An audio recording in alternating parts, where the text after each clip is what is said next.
Hi అండి. మా ప్రయాణం అయితే మా ఫ్యామిలీతో హైదరాబాద్ వెళ్ళామండి. మా పిల్లలు ఎప్పటినుంచో అడుగుతున్నారు. బుద్ధుని విగ్రహం దగ్గరికి వెళ్దాము. హుస్సేన్ సాగర్, ట్యాంక్ బండ్ అంతా చూడాలంటే సరే అని తీసుకెళ్ళాను. బోట్ అయితే ఎక్కారు పిల్లలు. బోట్‌లో కూర్చున్నారు. ఆ చుట్టుపక్కల ప్రదేశాలంతా చూస్తా ఉంటే పిల్లలు చాలా ఆనందంగా ఫీల్ అయ్యారండి. ఎందుకంటే మొదటిసారి బోట్ ఎక్కడం. అక్కడ మనం చూస్తున్న సెక్రటరేట్ చూస్తే చాలా అద్భుతంగా చాలా బాగుందండి. అది కేసీఆర్ గారు కట్టించారని చెప్పాను మా పిల్లలకి. ట్యాంక్ బండ ఆ పరిసర ప్రాంతాల్లో అక్కడికెళ్ళిన తర్వాత బుద్ధుని విగ్రహం దగ్గరికెళ్ళిన తర్వాత అక్కడంతా కూడా ఆటపాటలతో డాన్సులు చాలా ఆనందంగా ఉండారండి మా పిల్లలైతే. చూస్తే డాడీ ఇంత పెద్ద విగ్రహాన్ని ఈ వాటర్‌లో ఏ విధంగా కట్టారు? ఏంటి? ఇది చాలా బాగుంది డాడీ. ఎట్లా ఇది సాధ్యపడిందని అడిగితే దానికో పెద్ద చరిత్ర ఉంది తల్లి. చాలా చరిత్ర ఉంది బుద్ధుని విగ్రహానికి. దేశంలోనే మన హైదరాబాద్‌లోనే ఇటువంటి విగ్రహాలు ఉండే అని చెప్పాను. ఇక ఆ చుట్టుపక్కలంతా కూడా పిల్లలు చాలా ఆనందంగా, చాలా హుషారుగా, చాలా ఎంజాయ్ చేశారండి. చాలా హ్యాపీగా ఫీల్ అయ్యారు. హైదరాబాద్ పరిసర ప్రాంతాలన్నీ కూడా చాలా వరకు చూపించాను.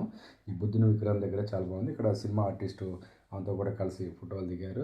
ఇక పిల్లలు కారు ఎలక్ట్రికల్ కార్ ఎక్కించాను. సరదాగా అదంతా కూడా తిరిగి చేసిన తర్వాత అందరం ఫోటోలు దిగి వచ్చామండి.